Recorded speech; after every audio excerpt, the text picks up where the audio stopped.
Magandang araw po sa inyong lahat. Ngayon po ay magtatalakay tayo ng napakahalagang paksa na ito po ay hinggil sa kapistahan ng Tabernakulo o yung Feast of Tabernacle, yung kanyang antitype at ano po ang katuparan sa ating kapanahunan ng kapistahan ng Tabernakulo na isa sa pinaka matindi at panghuling gawain ng ating Panginoong Hesukristo. Ang pamagat po ng ating paksa ngayon na ating pong tatalakayin ay ang natatagong katotohanan hinggil sa Feast of Tabernacle. Ito po ay tinatawag na the final work of our Lord Jesus Christ. Atin pong munang reviewin yung mga pagtalakay natin sa nakalipas, yung tungkol po sa tinatawag nating prophetic importance of biblical feasts. Ito po ay 7 kapistahan po na ang antitype po nito ay ang iba't ibang mga gawain ng Panginoon sa iba't ibang mga panahon. Ang kauna-unahan po yung tinatawag na Pesach Passover. Na ito po ay, ang date of celebration po nito ay Abib 14 or Nisan 14 sa pagitan po ng March at saka ng April. At ang antitype po nito ay ang redemption, sacrifice, and death of the Messiah at the cross. At ito po ay nagkaroon ng kaganapan noong AD 31 na siyang pinaka-sentro ebanghelyo. Pinaka-sentro ng ebanghelyo, ito pong tinatawag na Pesach Passover, yung redemption, sacrifice, death of Messiah at the cross. At yun naman pong sumunod na kapistahan, yung tinatawag na Pesach Unleavened Bread. Ito po ay 7 araw na celebration mula Abib 15 to 21 or Nisan 15 to 21 sa pagitan po ng March at saka ng April. At ang antitype po nito ay yung Christ priesthood in the holy place of the heavenly sanctuary. Ito po yung pagpasok ng Panginoon Jesus sa banal na dako ng sanktuaryo sa langit at kanya pong ginampanan yung kanyang tinatawag na pagiging dakilang saserdote. At ito po yung naganap din noong 31 AD at hanggang 1844 dun po sa tinatawag nating the holy place of the heavenly sanctuary. At ang sumunod po doon yung ikatlo, ito po yung tinatawag na Pesach First Fruits. Ito po is Abib 16 o Nisan 16 sa pagitan din po ng March to April. At ito po ay, ang antitype po nito ay yung resurrection of Christ at ng iba pa bilang first fruits. Ito po ay naganap noong 31 AD. At ang ikaapat na kapistahan po ay yung tinatawag nating Shavuot Pentecost. Ito po ay Sivan 6 sa pagitan po ng May at mid-June. At ang katuparan po nito ay, yung antitype po nito ay the outpouring of the power of the Holy Spirit. Yung tinatawag nating First Pentecost. At naganap po ito noong 31 AD rin po. Yung pagbubuhos ng kapangyarihan ng Banal Espiritu sa mga unang mga alagad bilang paghahanda sa tinatawag na malawakang pangangaral ng Ebanghelyo sa buong sanlibutan, ay nagkaroon po ng pagbubuhos ng Banal Espiritu noong AD 31. Yan po yung 4 na mga unang mga kapistahan. At ang sumunod pong kapistahan po rito ay yun na pong Yom Teruah or Feast of Trumpets. 2 araw po ito na isinasagawa sa 331 and 332. Ito po ay sa pagitan po ng September to October. At ang antitype po nito ay yung pangangaral po ng first at saka second angel message of Revelation 14. At ito po ay nagkaroon ng kaganapan noong 1840 to 1843. Yung itong Feast of Trumpets. Ito yung pangangaral ng una at ikalawang anghel na of Revelation 14. At ang sumunod po, yung ika-anim, yung tinatawag nating Yom Kippur or Day of Atonement o Araw ng Pagtubos. At ito po ay isinasagawa ng mga Hudyo sa Tishrei sa pagitan po ng September at saka ng October. At ito naman po yung tinatawag natin ang kaganapan po ng Yom Kippur ay yung third angel message of Revelation 14, yung ikatlong anghel, mensahe ng Apocalypse 14 at yung priesthood of Christ at the most holy place na kung saan ang ating Panginoong Jesucristo ay pumasok sa kabanal-banalan dako ng sanktuaryo at pinasimulan po yung tinatawag natin investigative judgment, yung paghukom, investigative pagsisiyasat na paghukom, yung tinatawag ng investigative judgment. At yan po ay nagpasimula noong 1844 at matatapos po yan sa close of probation, kung saan kapag lumabas na ang Panginoong Hesus sa kabanal-banalan dako, yun po ang katapusan ng tinatawag nating Yom Kippur or the Day of Atonement. At ang ikapito po ay binubuo ng tatlo.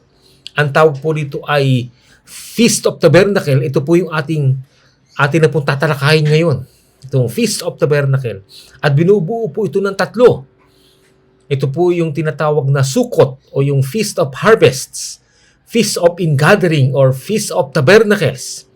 Ito po ay isinasagawa po ito ng 7 araw from Tishrei 15 hanggang Tishrei 21. Ito po ay sa pagitan ng September hanggang October. At ang antitype po nito ay yung fourth angel of Revelation 18.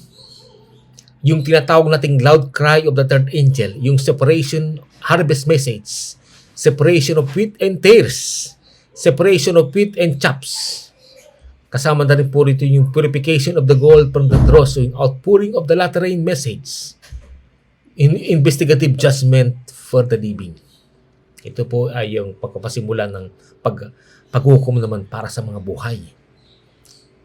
Ito po ay, at ang date of fulfillment po nito ay 1994 hanggang close of probation.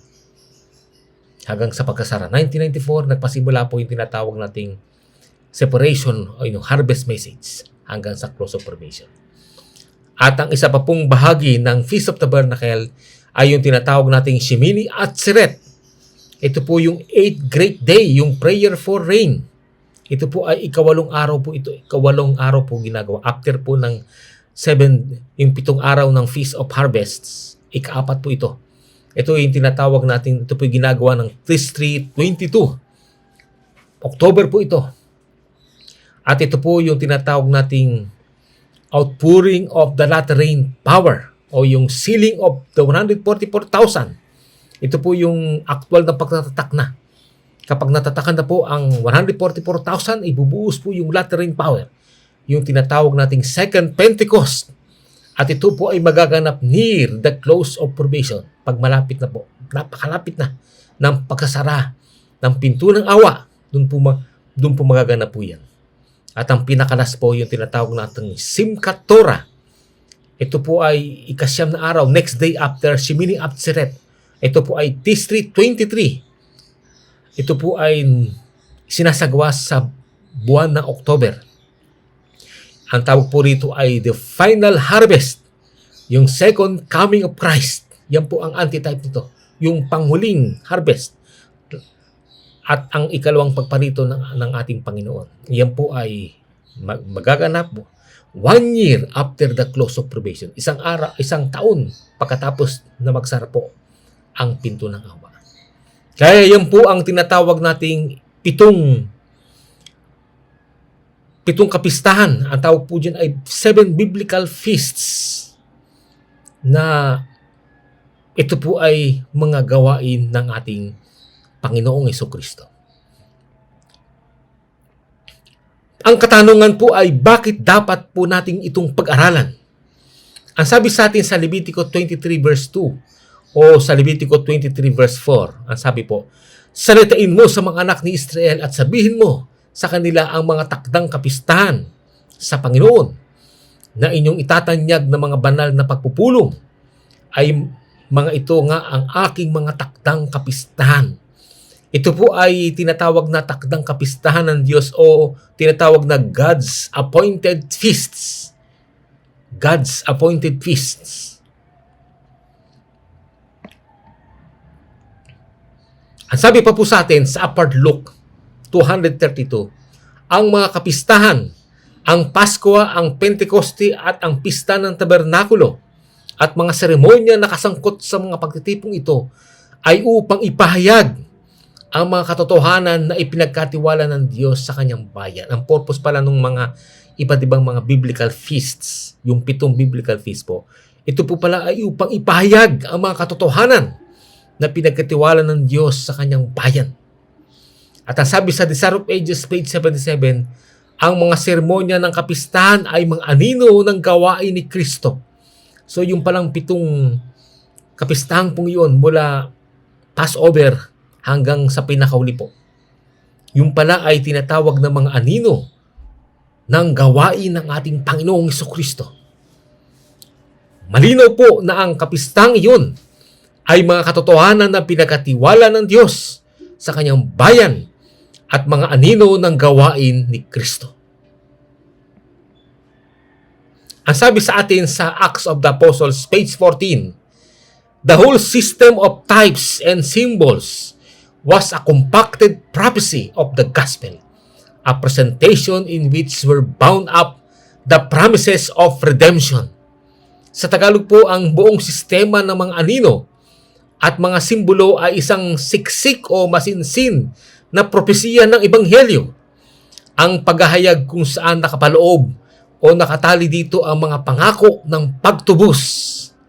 Malinaw po na ang mga types o mga anino tulad ng mga kapistahan ay tinatawag na compacted prophecy of the gospel. Yung pala ay, ito palang mga kapistahan pong ito ay tinatawag na compacted prophecy of the gospel o siksik o masinsin na propesiya ng Ebanghelyo. Napakahalaga pala po ito na dapat natin malaman at makita natin yung iba't ibang mga gawain ng Panginoon mula nung siya ipako sa krus ng Kalbaryo hanggang sa siya ay dumating dito sa lupa.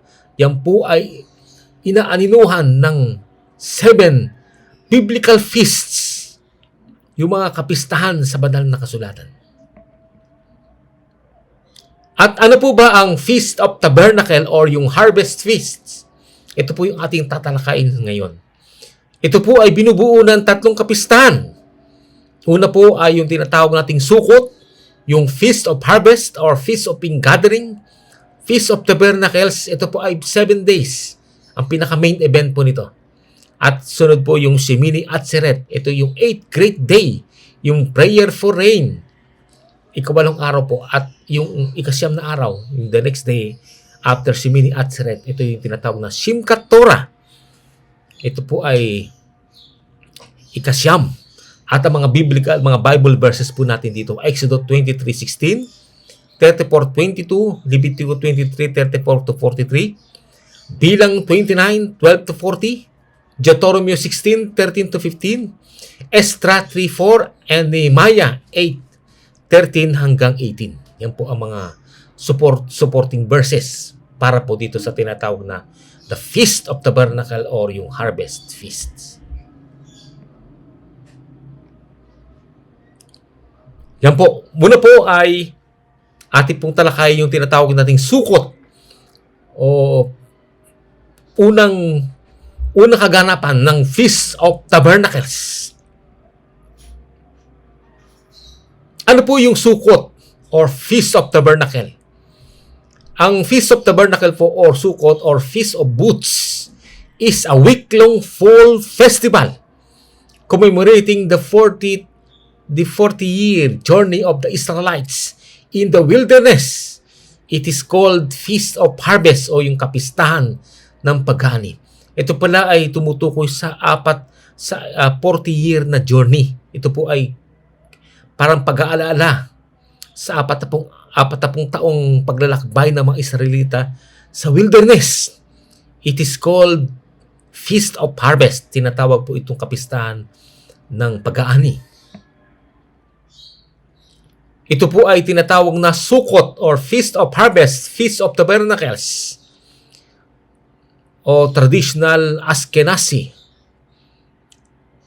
commonly called the Feast of Tabernacles, or in some translation, the Festival of Shelters, and known also as the Feast of Ingathering. Ang sabi sa atin sa Spirit of Prophecy, Volume 2, 343, the Feast of Tabernacles was celebrated to commemorate the time when the Hebrew dwelt in tents during their sojourn in the wilderness. While this great festival lasted, the people were required to leave their houses and live in booths made of green branches of pine of myrtle.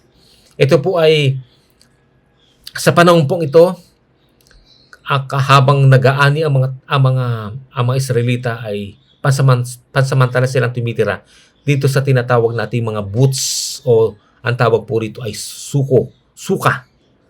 Sa kapag plural po ay suka, ibig sabihin yung po mga parang kubol, maliliit na kubol na mga na gawa po sa mga leaves, sa mga dahon ng halaman. Yan po. At ang Hebrew word sukot is the plural of suka. Yung pala ang plural pala ng suka. Yung booth, ibig sabihin po booth or tabernacle, which is a walled structure covered with eska, plant material such as overgrowth or palm leaves. Asuka is the name of the temporary dwelling in which farmers would live during harvesting, a fact connecting to the agricultural significance of the holiday stressed by the book of Exodus. Kaya itong sukot ay temporary dwelling of farmers during harvest time. Pansamantalang tirahan ng mga farmers, mga magsasaka sa panahon ng pag-aani. At ang sabi sa atin sa Desire of Ages 447, the Feast of Tabernacles was the closing gathering of the year.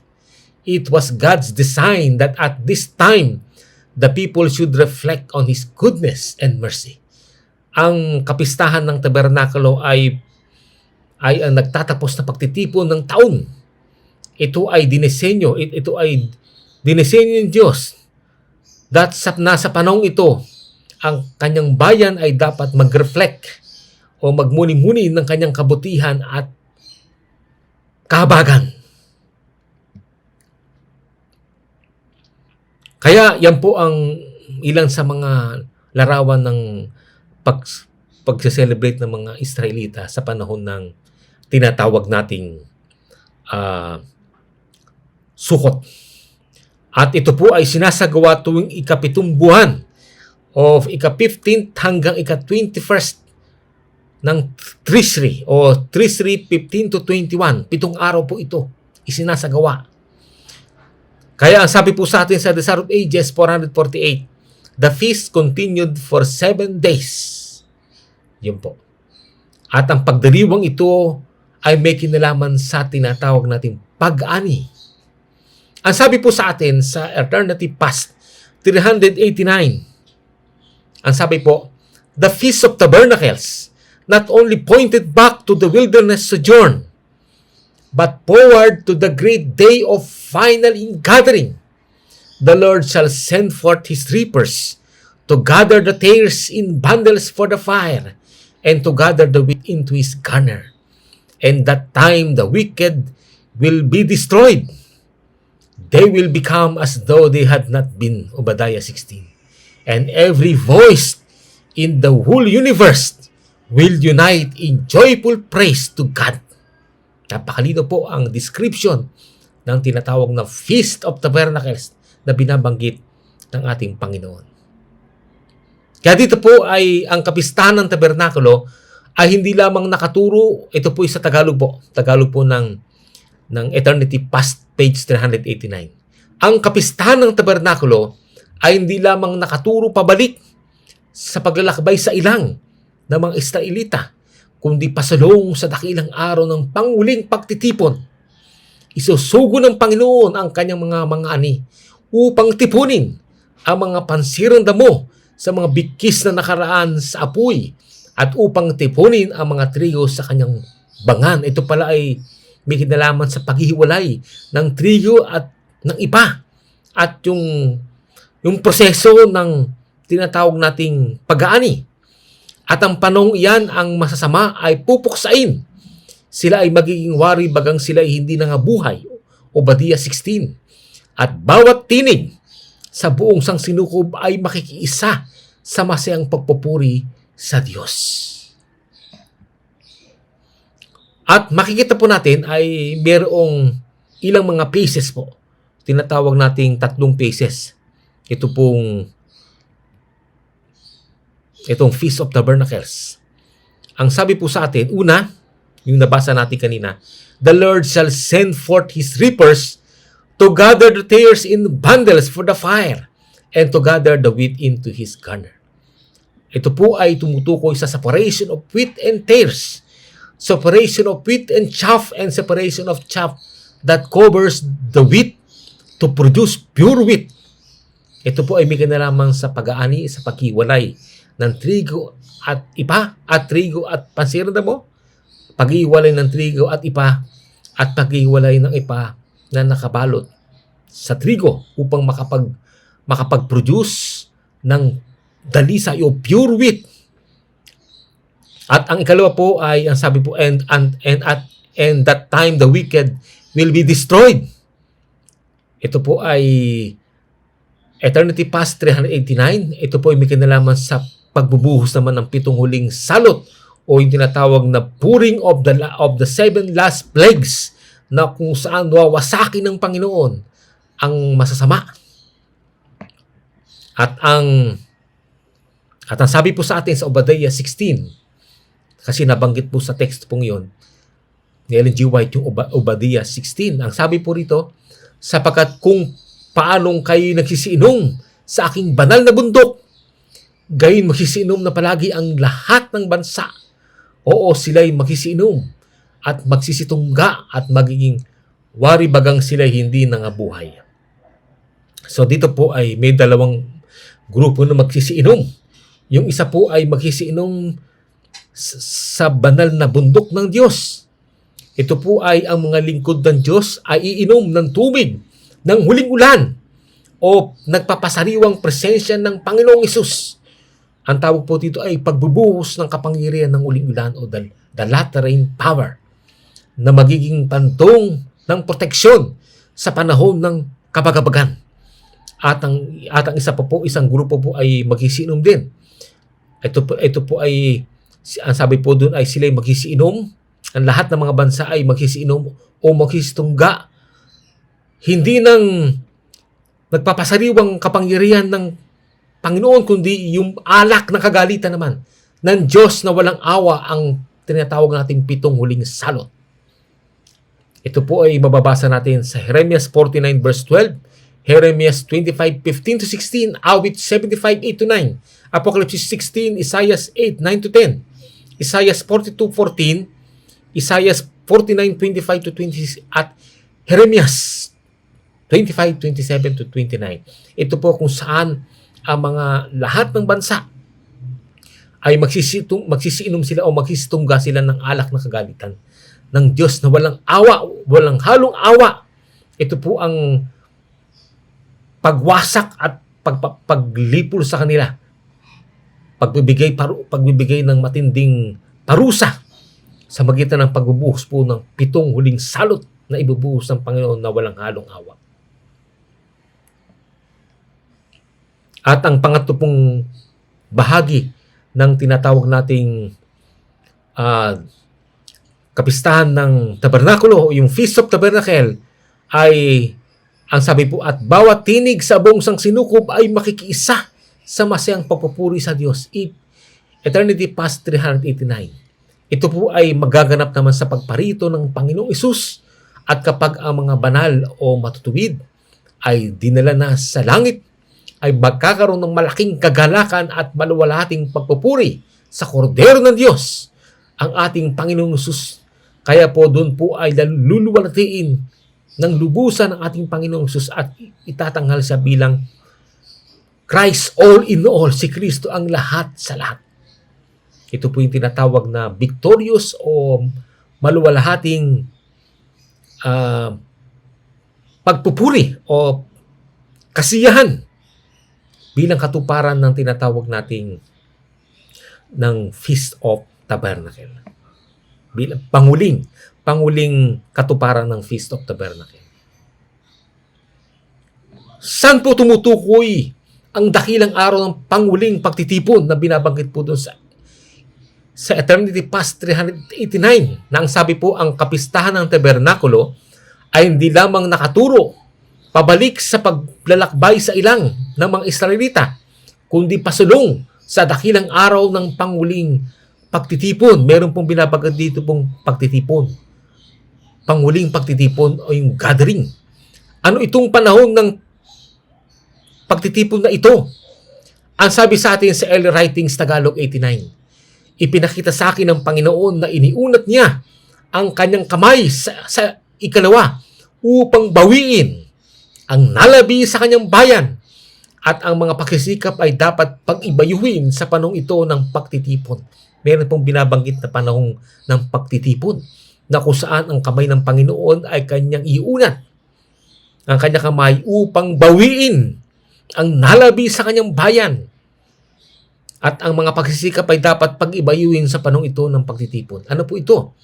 Ito po yung propesiya sa Isaiah 11 verse 11. Nang sabi po at mangyayari sa araw na iyon na ilalapag ng Panginoon uli ang kanyang kamay na ikalawa upang mabawi ang nalabi sa kanyang bayan na malalabi mula sa Assyria at mula sa Ehipto at mula sa Patros at mula sa Kus at mula sa Elam at mula sa Sinar at mula sa Amat at mula sa mga pulo ng dagat. May binabanggit po mula sa mga pulo ng dagat at kasama po dito ang Pilipinas sa tinatawag na nalalapagan ng Panginoon ng kanyang kamay upang ibawiin ang nalabi. Ito po ay sa mga pulo ng dagat na binabanggit po dito sa Isaiah 11 verse 11. Kaya sabi sa atin sa Early Writings Tagalog page 83, ipinakita sa akin ng Panginoon na isang malaking gawain ang dapat magawa para sa kanyang bayan bago sila makatayo sa labanan sa araw ng Panginoon. Itinuro ako noon sa mga nagpapanggap na mga Adventista, ngunit itinakwil ang katotohanan sa kasalukuyan at nakita ko na sila ay nalalansag at ang kamay ng Panginoon ay nasa kanilang kalagitnaan at pinangangalat sila sa panahon ng pagtitipon upang ang mahalagang hiyas sa gitna nila na dating nadaya ay madilat ang kanilang mga mata upang makita ang kanilang tunay na kalagayan. At ngayon nang ang katotohanan ay ipakilala sa kanila ng mga sugo ng Panginoon, handa silang makinig at makita ang ganda at pagkakatugma nito at upang iwan ang kanilang mga dating kasama at mga kasamahan, mga kasama at mga kamalian. Tanggapin ang mahalagang katotohanan at manindigan kung saan nila maaring maipaliwanag ang kanilang katayuan. So ito pala ay panahon ng tinatawag na pagtitipon na kung saan, ang sabi po rito, ay lalansagin ng Panginoon. Ang kamay ng Panginoon ay nasa kalagitnaan nila at pinangalat sila sa panahon ng pagtitipon. At ang purpose po ng ating Panginoong Hesus ay upang yung mga mahalagang hiyas na nasa gitna nila, na nasa gitna ng mga nagpapanggap na mga Adventista, na dating nadaya ay madilat ang kanilang mga mata upang makita ang kanilang tunay na kalagayan. At nang maipakilala ng mga sugo ng Panginoon ang mga mensahe ng reformasyon, handa silang makinig at makita ang ganda at pagkakatugma nito at upang iwan ang kanilang mga dating kasama at mga kasama at mga kamalian. Iiwanan pala nila yung mga dating lang kasama.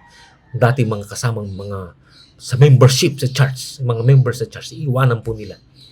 At sila po ay aalis doon Aalis sila sa mga dating kasama at mga kamalian at tatanggapin ang mahalagang katotohanan at maninindigan kung saan nila maaring maipaliwanag ang kanilang katayuan. Malinaw po na ang sukot ay tumutukoy sa pag-aani o paghihiwalay ng trigo at pangsirang damo at trigo at ipa. Tumutukoy din po ito sa ikaapat ng anghel o anghel ng Apocalypse 18. Mula po ito noong 1994 hanggang sa pagsasara ng pinto ng awa. Binubuo po ito ng 3 uri ng pag-aani. Ito po yung tinatawag nating separation of wheat and tares o pag-iwalay ng trigo at pangsirang damo, at separation of wheat and chaff, pag-iwalay ng trigo at ipa, and separation of chaff from the wheat itself, at pag-iwalay ng ipa mula na nakabalot sa trigo mismo. Ito po ay tinatawag natin pagliliglig. Yung separation of wheat and tares po, ang tawag po doon ay pagliliglig. Pagbibistay at pagpupurga. Pagbibistay, ito po ay pag-iwalay ng trigo at ipa, at pagpupurga o pagpapakabanal o pagpapakasakdal. At para sa karagdagang kaalaman hinggil dito ay panoorin po ninyo ang ating video sa YouTube na may pamagat na talinghaga ng trigo at pangsirang damo at talinghaga ng trigo at ipa. At nakita niyo po dito, merong tinatawag na 3 stages o yugto ng pag-aani o pagtitipon sa panahon ng Feast of Tabernacles.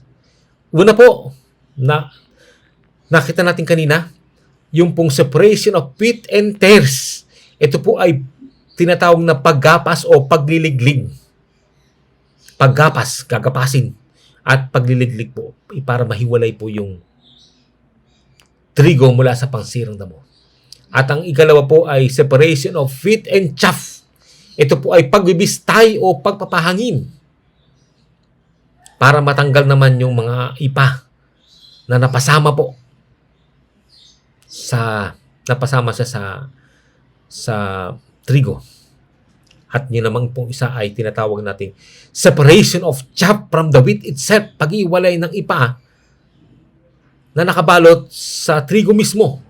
Ang tawag po dun ay pagpupurga o pagpapakalinis o pagpapakapanal. Tinatawag din ito na paglilinis ng pilak o ginto mula sa dumi. Lahat ng ito po ay gawain ni Kristo. Ito po ay tinatawag na Christ-appointed way para makapag-produce yan ng mga tao na tatayo sa araw ng Diyos. Mga malilinis at sakdal tulad ng kanyang karakter o ugali. Ito po ang sinasabi ni Ellen G. White sa Ellen G. White Tagalog, page 83, Early Writings Tagalog, page 83 na malaking gawain ang dapat magawa para sa kanyang bayan bago silang makatayo sa labanan sa araw ng Panginoon. Una, malaking gawain ang dapat magawa para sa kanyang bayan bago silang makatayo sa labanan sa araw ng Panginoon. So, mayroon pa ng prosesong magaganap. Matinding proseso ng pagdadalisay sa bayan ng Diyos para sila ay makatayo sa araw ng Panginoon. Ang pag-aani po ba o yung tinatawag na sukot ay ito po ba God's appointed way? Ang sabi sa Testimony Volume 2, 445, I have stated before them that from what was shown me, but a small number of those now professing to believe the truth would eventually be saved. Not because they could not be saved, but because they would not be saved in God's own appointed way. Meron palang tinatawag na God's own appointed way.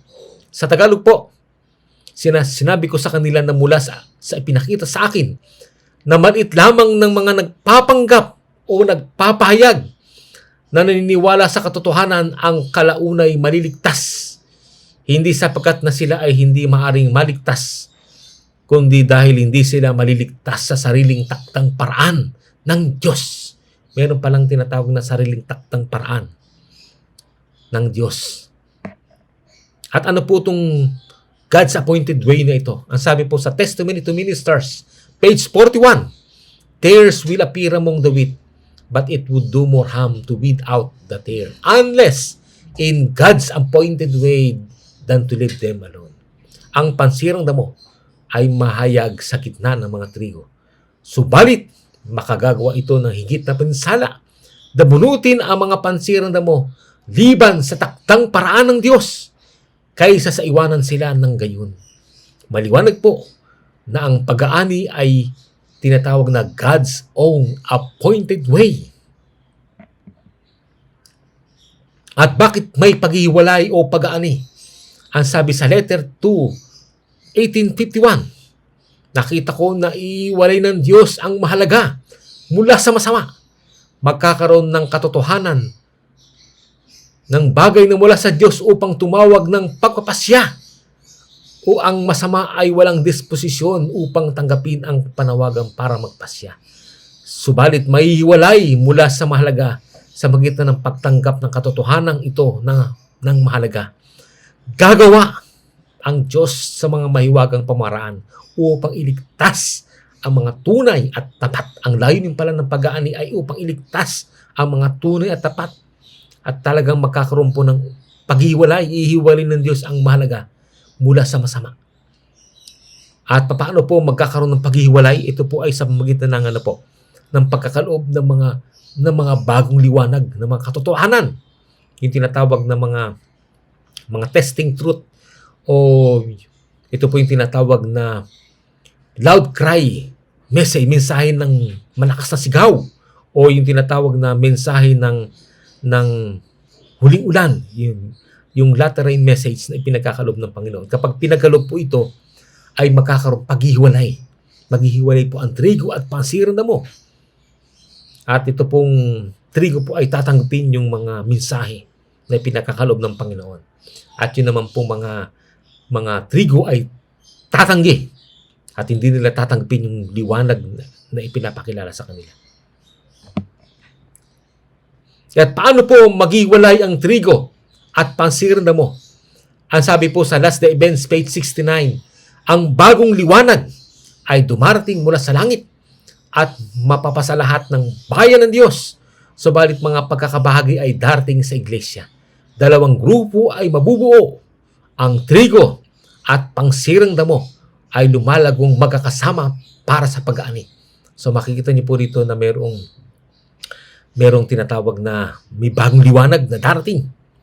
Sabi po rito, na mapapasa lahat ng bayan ng Diyos. Subalit mga pagkakabahagi ay darating sa iglesia. Dalawang grupo ay mabubuo. Ang trigo at pansirang damo ay lumalagong magkakasama para sa pag-aani.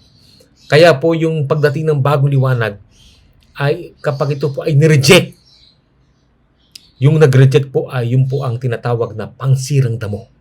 At yung pong tumanggap ng katotohanan, ito po ay tinatawag na mga trigo.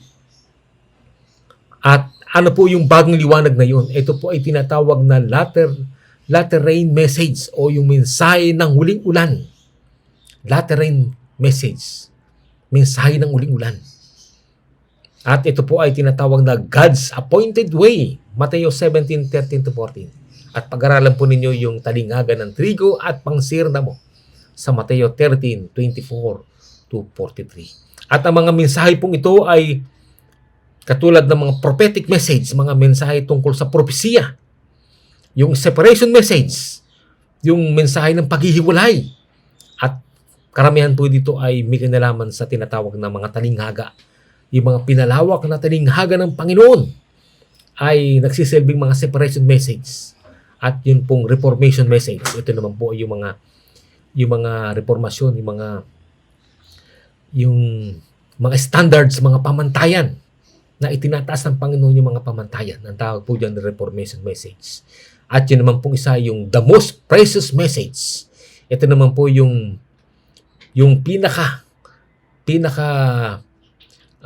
pinakamahalaga, the most precious, pinakamahalagang mensahe. Ito yung mga mensahe na pinagkaloob ng Panginoon kina A.T. Jones at E.J. Wagoner na may kinalaman sa tinatawag nating the righteousness by faith, yung katuwiran ni Kristo, at yung pong tungkol sa ating Panginoong Kristo, yung pagtataas sa ating Panginoong Kristo, yung kanyang katangian. At napakarami pang mga paksa na may kinalaman po sa kaligtasan. Yan po ay tinatawag na the most precious message. Napakalaga po yan. Yung prophetic message, separation message, reformation message, at saka yung the most precious message. Yan po yung mga bagong liwanag na kapag dumating po sa at mapapasa lahat po ng bayan ng Diyos at magkakaroon po ng pagkakabahagi. Paghiwalay ng trigo at pansir na mo ay maghihiwalay po kapag sa pagdating ng mga bagong liwanag pong yan. At ang sabi po sa atin sa The Remnant Church, page 36, we are not to say what constitutes the wheat and what the tares. The time of the harvest will fully determine the character of the two classes specified under the figure of the tares and the wheat. The work of separation is given to the angels of God and not committed into the hands of any man. Ang sabi po sa Tagalog, hindi natin masasabi kung sino ang binubuo ng trigo at kung ano ang mga pansirang damo. Ang panahon ng pag-aani ay lubos na matutukoy ang likas ng dalawang uri at tinutukoy sa anyo ng pansirang damo at trigo. Ang gawain ng paghihiwalay ay ipinagkaloob sa mga anghel ng Diyos at hindi pinagkatiwala sa mga kamay ng sinumang tao. Napakalaga po. Ito pong gawain ng pag-aani po. Ito po ay pinagkaloob sa mga anghel ng Diyos at hindi po pinagkatiwala ay po sa kamay ng sinumang tao. At kailan po ang panahon ng pag-aani? Ang sabi sa Testimony to Ministers, page 234, ang sabi po, the time of judgment is a most solemn period when the Lord gathers His own from among the tares. There who have been members of the same family are separated. A mark is placed upon the righteous. Testimony to Ministers 234. Sa Tagalog po, ang panahon ng paghuhukom ay ang pinakasolemneng panahon kapag ititipunin ng Panginoon ang Kanya mula sa mga pansirang damo. May mga kaanib ng parehong pamilya ay maghihiwalay. Ang tatak ay ilalagay sa mga matuwid. Malinaw po na ito po ang tumutukoy po ito sa the judgment for the living. The judgment for the living is here described. Ang judgment for the living po ay panahon ng pag-aani o paghiwalay ng trigo at pansirang damo. Trigo at ipa mula sa trigo para maging kumpletong trigo. Ito rin po ay panahon ng pagtatatak na kung saan lahat ng tutugon at lahat ng mapoproseso para maging trigo ay maging purong trigo ay tatatakan po ito at bubuhusan ng tinatawag na the refreshing presence of our Lord Jesus Christ. Na ito po ay kumakatawan po ito sa tinatawag na kapangyarihan, pagbubuhos ng kapangyarihan ng banal na Espiritu. At sino pong mga anghel ang gagamitin ng Panginoon sa pag-aani? Una po yung ikatlong anghel. Ang sabi sa L Writings Tagalog 147, nang magkagayon ay nakita ko ang ikatlong anghel. Ang wika ng kasama kong anghel, kakatakot-takot ang kanyang gawain. Kakilakilabot ang kanyang sadya. Siyang anghel na maghiwalay ng trigo mula sa pansirang damo at tatatakan o bibikisan ang trigo para sa bangan ng langit. Ang mga bagay na ito ang dapat makaukupan ng buong pag-iisip ng buong pansin. Ito po ay yung ikatlong anghel sa kanyang malakas na sigaw. Tinutukoy po diyan sa malakas na sigaw ng ikatlong anghel. Yan po yung tinatawag na gagamitin ng Panginoon o ginamit ng Panginoon o patuloy na ginagamit ng Panginoon para sa paghiwalay ng trigo mula sa pansirang damo. At ang isa pa po ay, at binabanggit po yung malakas na sigaw ng ikatlong anghel sa Selected Message Book 3, 412. At ang isa pa po ay yung ikaapat na anghel. Ang sabi po sa Last Day Events, page 78, ang mensahe ng anghel na sumusunod sa pangatlo ay ngayon dapat ibigay sa lahat ng mga bahagi ng sanlibutan. Ito ay ang mensahe ng pag-aani at ang buong lupa ay maliliwanagan ng kalulatian ng Diyos. Napakalinaw po na ito po ay mensahe ng pag-aani o message of harvest. Pag-aani at ang buong lupa ay maliliwanagan ng kalulatian ng Diyos. At sabi po sa Hebrew 1 verse 14, ang salitang anghel po ay tumutukoy sa mga mensahero o tagapaglingkod ng Diyos. At sabi sa Last Day Events 107, dapat tayong maalarma kapag ating nakikita ang pinakamaliit na disposisyon upang patahimikin ang tinig na naghahayag ng mensahe ng ikatlong anghel. Ang anghel na yan ay kumakatawan sa mga tao ng Diyos na nagbibigay ng babala sa sanlibutan. Ito palang mga anghel po ito ay mga kinakasangkapan ng Diyos.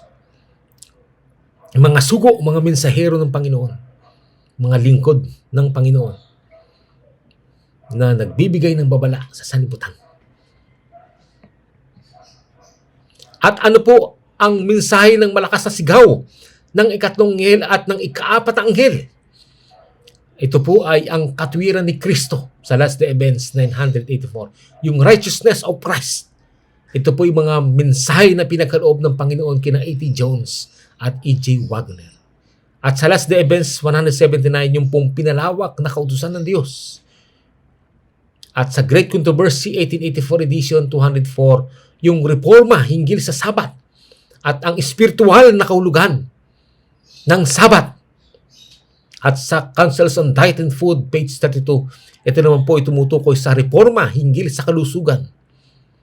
At sa Great Controversy 609, iba't ibang paksa sa pagre-reforma. Sa Evangelism 190, ito po ay tumutukoy sa pag-aaring ganap sa pagitan ng parampalataya o yung tinatawag na justification by faith. Na ito po ay kailangan ng sanlibutan sa panahon ngayon. At sa Great Controversy naman po 1884 edition 197, ito po ay yung makalangit na sanctuary. Makalangit na sanctuary, yung heavenly sanctuary na si Kristo ang kabuuan ng sanctuary.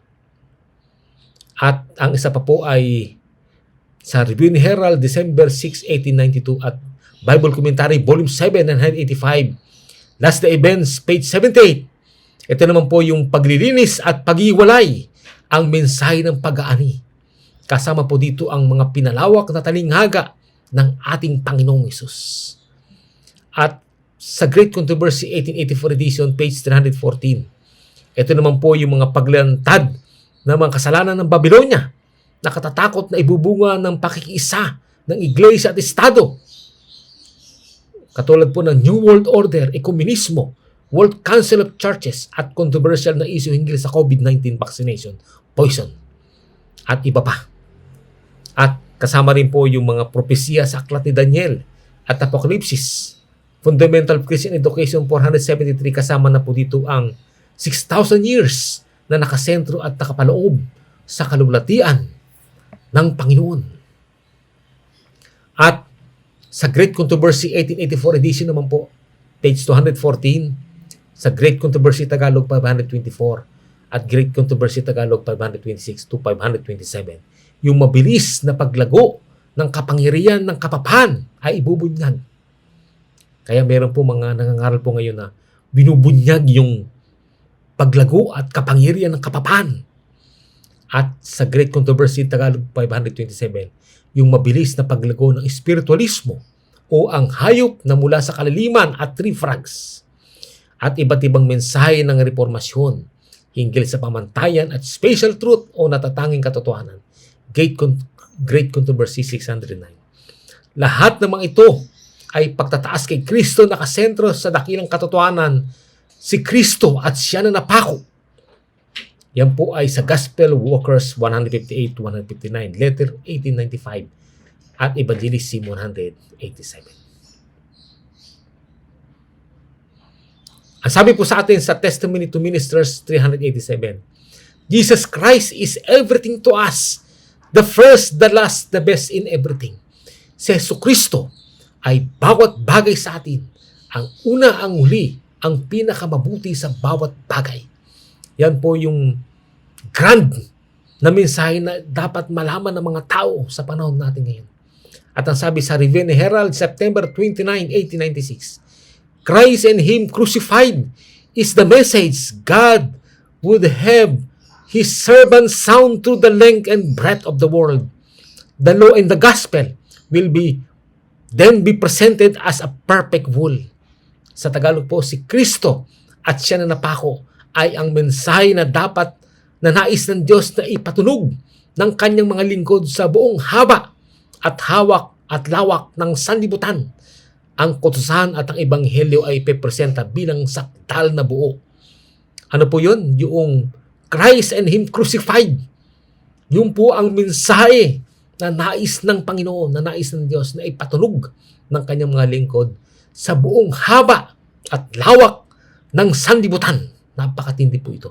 Kasama na po yung blending ng kautusan at ang ebanghelyo ay ipepresenta bilang sakdal na buo. Na ipapakita po ang kautusan at ang ebanghelyo pala ay isang sakdal na buo. Yan po ay kasama rin po sa ibibigay na mensahe sa panahon ng tinatawag nating pag-aani o harvest message.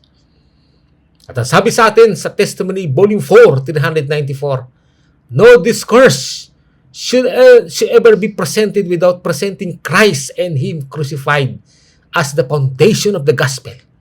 Walang sermon ang dapat ipahayag na walang pagpapakilala kay Kristo at siya na napako bilang saligan o pundasyon ng ebanghelyo. So, wala daw sermon na dapat na ipangaral na walang pagtataas, pagluluwalhati, pagbubunyi sa ating Panginoong Jesucristo, si Christ and Him crucified. Yan po ang pundasyon o saligan ng ebanghelyo. At lahat ng mga pangaral ay dapat nakasentro sa ating Panginoong Jesucristo. Kaya po sa larawan po ay nakalagay po rin yung Christ-centered. Si Kristo ang sentro. At dapat sa lahat ng mga pangaral ay dapat ang ating Panginoong Jesucristo ang dapat maitaas at hindi ang ating mga sarili. Kaya, at ano naman po yung tinatawag nating separation of wheat and chaff? So pag nagkaroon na po ng paghihiwalay at tuloy-tuloy po itong paghihiwalay ng trigo at pansirang damo, ay magaganap naman yung tinatawag na paghihiwalay ng trigo at ipa. Ang sabi sa atin sa letter 46, 1887, may darating na pagbibithay sa kapanahunan ay iwalay ang ipa sa trigo. Yan po. So ang tawag pala dito ay pagbithay. Yung isa ay pagliliglig, ito naman po ay pagbithay. At ang sabi sa Selected Message, Book 2, 380, ang iglesia sa tingin ay parang tutumba, ngunit hindi ito babaksak. Mananatili ito habang ang mga makasalanan sa Sion ay mabibistay. Ang ipa ay mahihiwalay mula sa mahalagang trigo. Ito ay kakilakilabot na karanasan, gayon may kailangang maganap. So, yung pong mga trigo na nagsihiwalay sa mga nabaksak na iglesia, lalo-lalo na sa tinatawag na apostate, Adventist. Ito po ay pagkatapos po nilang humiwalay at nagkaroon ng reformasyon sa kanilang buhay. Ito pong mga nagreforma ay, ang sabi po rito ay, ang iglesia pong ito ay parang tutumba. Ngunit hindi ito babaksak. Bakit po parang tutumba? Kasi nagkaroon din ng apostasy. After Reformation, nagkakaroon po ng apostasy. At ngunit, ang sabi po doon ay hindi ito babaksak. Hindi ito tuluyang mawawala. Bakit po? Ang sabi po doon ay mananatili ito habang ang mga makasalanan sa Sion ay mabibistay, ang ipa ay maiwalay mula sa mahalagang trigo. Ito ay kakilakilabot na karanasan, gayon may kailangang maganap. Napakatindi pala nito. Napakatindi pala nitong tinatawag nating yung paghihiwalay ng trigo at ipa ay isang kakilakilabot na karanasan, gayon may kailangang maganap. Ang sabi po sa atin, ang pag-iwalay ng ipa mula sa trigo ay gawain mismo ng ating Panginoon. Binabanggit po yan sa Mateo 3 verse 12. Na ang sabi po niya, nasa kanyang kamay ang kanyang kalaykay at lilinisin niyang lubos ang kanyang giikan at titipunin niya ang kanyang trigo sa bangan. Datapat ang ipa ay susunugin sa apoy na hindi mapapatay. At backup din po yan ng sa aklat ni Isaias 1:25. Pansinin po natin na si Jesus mismo po ang maghihiwalay ng trigo sa ipa. At ano po ang maghihiwalay sa ipa mula sa trigo? Una po ay yung tinatawag na hangin.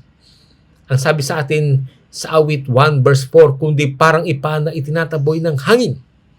At binabanggit din po yan sa awit 35 verse 4, Isaiah 29:5 at saka Job 21 verse 18. Ang hangin po ay kumakatawan sa mga maling aral o turo ng tao na walang matibay na saligan sa Biblia, Spirit of Prophecy o mga sulat ni Ellen G. White at maaklat ni na Jones at Wagner. Ang sabi sa Ephesians 4 verse 14, ito po yung every wind of doctrine. Yung mga hanging aral na siyang maghihiwalay niya yung ipa mula sa trigo. Sapagkat ito pong mga hindi talaga nagbunga, hindi talaga lumalim ang kanilang pag-aaral ng salita ng Panginoon, ay madali silang tumanggap ng mga maling aral. Makapag-introduce sa kanila yung ibang mga kampo ni Satanas, ay madali silang madala ng mga ipa, ng mga winds of doctrine. At ang sabi sa atin, Testimony Volume 5, page 81, ang ipa tulad ng ulap ay tatangayin ng hangin, maging sa mga lugar kung saan ang makikita natin ay puro trigo na lamang. Kaya doon sa para bagang puro trigo na lamang, hindi mayroon pa palang ipa doon. At ang sabi, ang ipa tulad ng ulap ay tatangayin ng hangin. Ano po magtatangay? Hangin. Maging sa mga lugar kung saan ang makikita natin ay puro trigo na lamang. At sa Testimony Volume 5, page 81, at sila'y gaya ng dayami sa harap ng hangin, at gaya ng ipa na tinatangay ng bagyo. Meron pa palang bagyo bukod sa hangin, yung winds of doctrine. Meron din tinatawag na bagyo naman. Mas matindi po ito, na siyang magtatanggal ng lahat ng ipa sa trigo. At sabi sa Gospel Workers, page 299, gigisingin ng Diyos ang kanyang bayan. Kung ang iba pang paraan ay mabigo, ang mga maling aral ay darating sa gitna nila at bibistahin sila at ihiwalay ang ipa mula sa trigo. So ang paraan pala ng pagising ng Panginoon sa kanyang bayan ay ang pagdating ng mga maling aral ay darating sa gitna nila at bibistahin sila, ihiwalay ang ipa mula sa trigo. Gospel Workers, page 299. At ano po yung mga halimbawa ng hangin na tatangay sa mga ipa? Ang isa sa mga halimbawa po ng tinatawag na hangin, yung mga false doctrine. Ito po ay aral ng Tunes o yung tinatawag na binity o binitarianism, yung aral na Tunes, yung Father and Son only, at binabaliwalan na ang banal na Espiritu.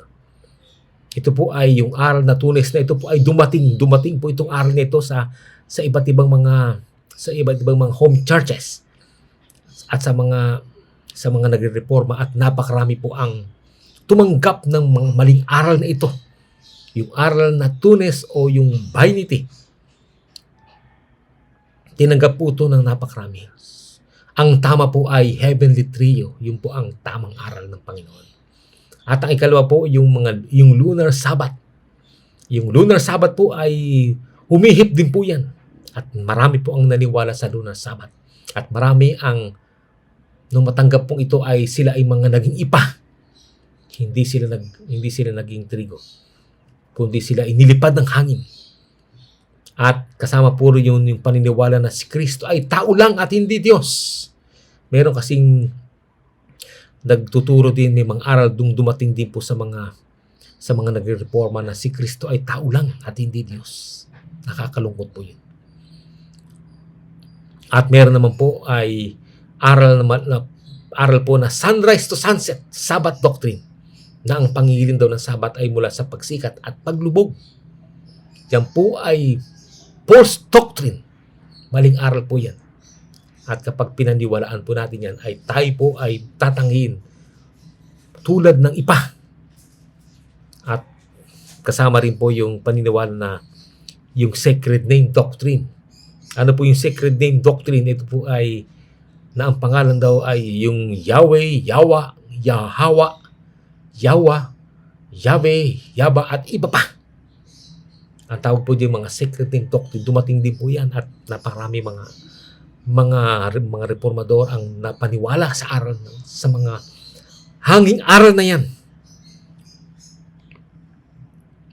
At ang iba po ay yung tinatawag natin mga time setting o pagtatakda ng eksaktong panahon ng pagparito ng Panginoon at iba pa. Mga nagta-time set sila na darating si Kristo sa ganitong panahon, tina-time set na nila. Sa totoo ay hindi yan ipinagkaloob sa atin yung pagkaalam kung kailan darating ang eksaktong panahon ng pagparito ng Panginoon. Inilihim po yan sa konsilyo ng langit. Kaya yung mga time setting po, yan po ay false doctrine na dumating din po sa mga reformador na nagreforma.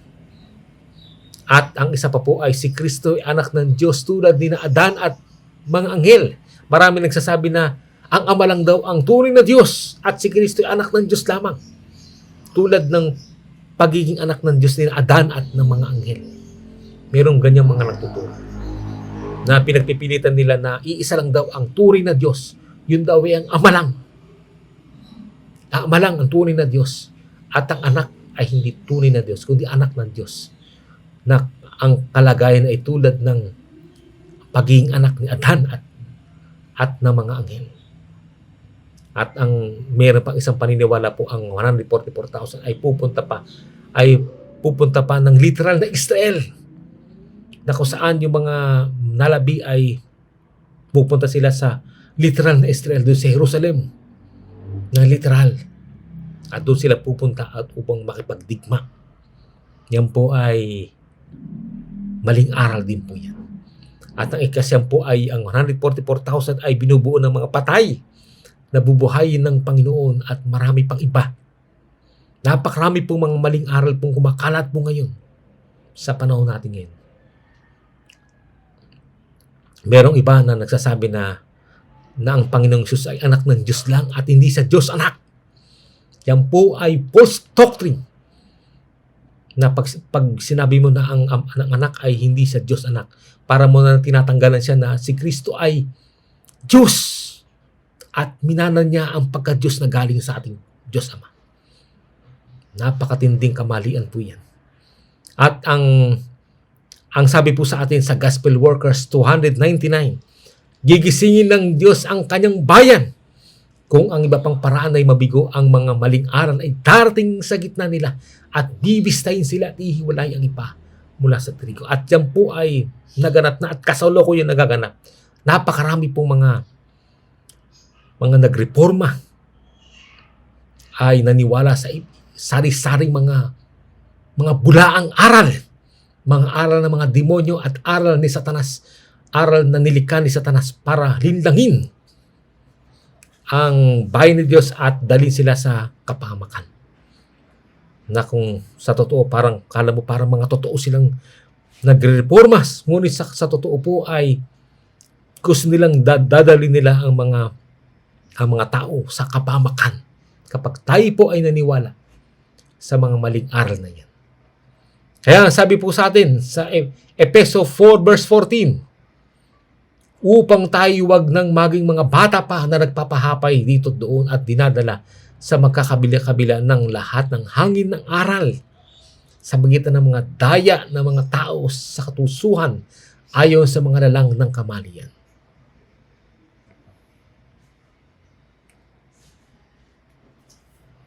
Ano po ang dapat natin gawin para hindi tayo matangay ng hangin at maging iba?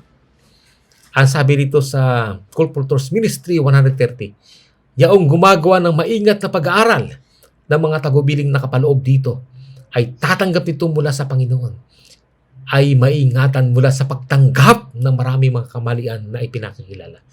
Yaong mga tumatanggap ng mga katotohanang nakapaloob sa mga aklat na ito ay hindi madadala sa mga maling landas kapag tayo nang hawakan sa mga mensahe na pinagkaloob ng Diyos kay Ellen G. White. Ay sabi po rito ay hindi tayo madadala ng hindi tayo madadala sa mga maling landas At ang sabi sa Ellen G. White, 1888 Materials, page 1208, ang sabi po ay ibinangon ng Panginoon sina kapatid na Jones at Wagner at naipahayag ang mensahe sa sanlibutan upang ihanda ang bayan na tumayo sa araw ng Diyos. Nagkaloob po ang Panginoon kina Jones and Wagner ng mensahe. Anong pong purpose ng mensahe pong ito? Upang ihanda ang bayan na tumayo sa araw ng Diyos. May kinalaman pala ito sa pagpapakasaktal at pagpapakabanal ng bayan ng Diyos. Napakahalaga po yung mensahe nila. Na kapag hindi natin pinaniwalaan po yan, sigurado po, tayo po ay matatangay ng hangin at tayo ay magiging ipa.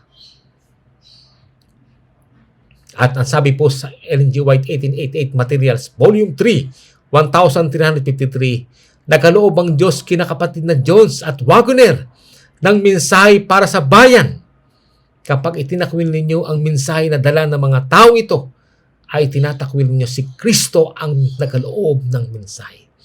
Kaya po kapag ang inyong grupo ng mga reform groups ninyo ay tahasang tumatanggi, kanilang tinatakwil ang mga mensahe ni na A.T. Jones at saka ni E.J. Wagner, sigurado po na hindi po tunay na grupo po yun. Humiwalay tayo sa mga grupong yun. Lahat ng mga reform groups na itinatakwil ang mensahe na dala nila A.T. Jones at saka E.J. Wagner. Bakit po? Sapagkat kapag itinakwil natin ang mga mensahe nila, ay tinatakwil natin si Kristo ang nagkaloob ng mensahe. At napakarami pong mga aklat po si A.T. Jones at E.J. Wagner na kung babasahin niyo po ay talagang napakaganda. Narito po yung iba't ibang mga paksa.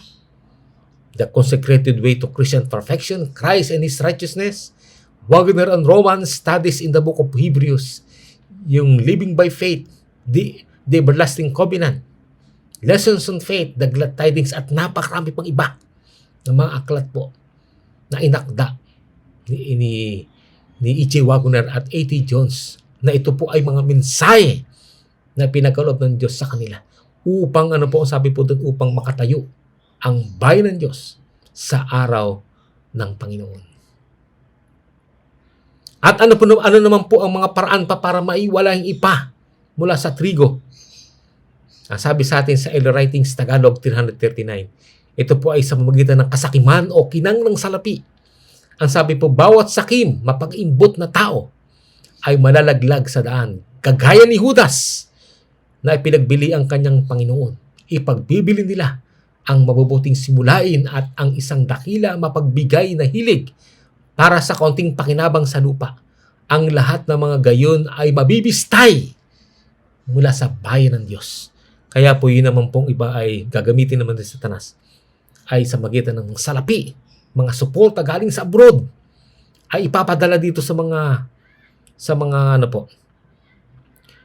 dito sa ilang mga home church na tumatanggap ng pera.